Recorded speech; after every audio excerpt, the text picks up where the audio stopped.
2 Kings chapter 13.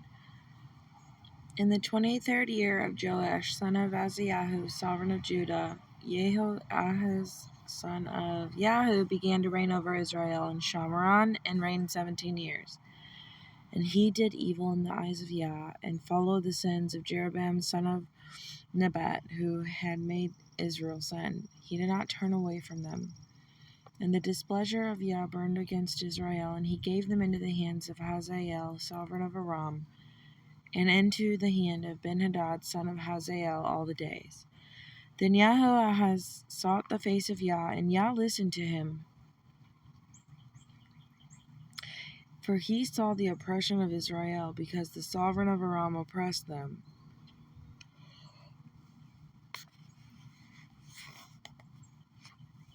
And Yah gave Israel a savior, so that they came out from under the hand of Aram, and the children of Israel dwelt in their tents as before.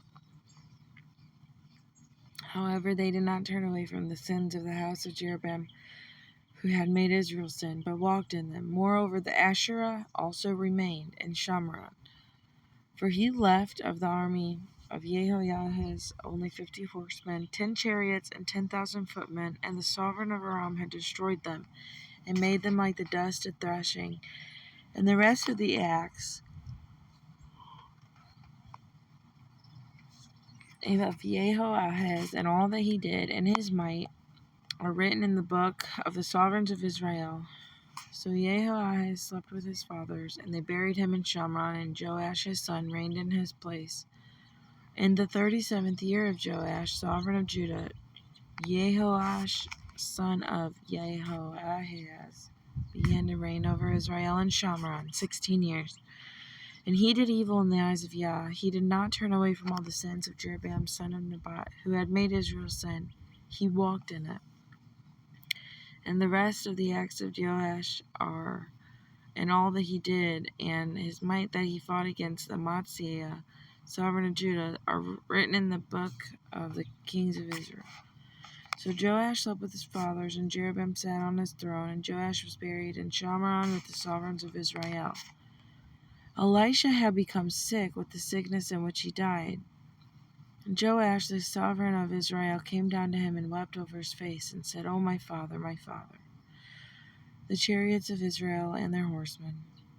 Elisha said, "Take a bow and some arrows." So he took a bow and some arrows.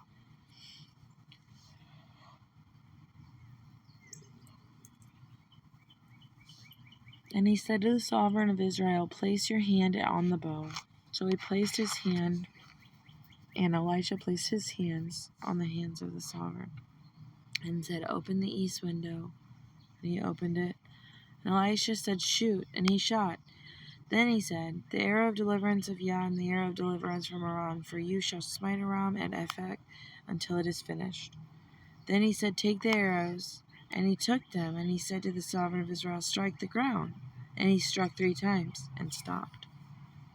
And the man of Elohim was wroth with him, and said, "You should have smitten 5 or 6 times, then you would have smitten Aram till its utter destruction.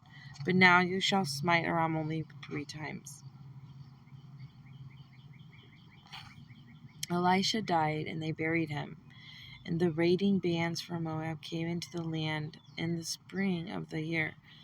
And it came to be, when they were burying a man, they saw a raiding band, and cast that man into the tomb of Elisha.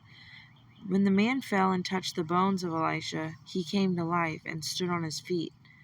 And Hazael, sovereign of Aram, oppressed Israel all the days of Jehoahaz. But Yah showed favor to them, and had compassion on them, and turned toward them for the sake of his covenant with Abraham, Isaac, and Jacob, and would not destroy them or cast them from his presence as yet. And Hazael, sovereign of Aram, died, and Benhadad his son reigned in his place. And Jehoash, son of Jehoahaz, recovered from the hand of Benhadad, son of Hazael, the cities which he had taken out of the hand of Jehoahaz his father in battle. Joash smote him 3 times, and he recovered the cities of Israel.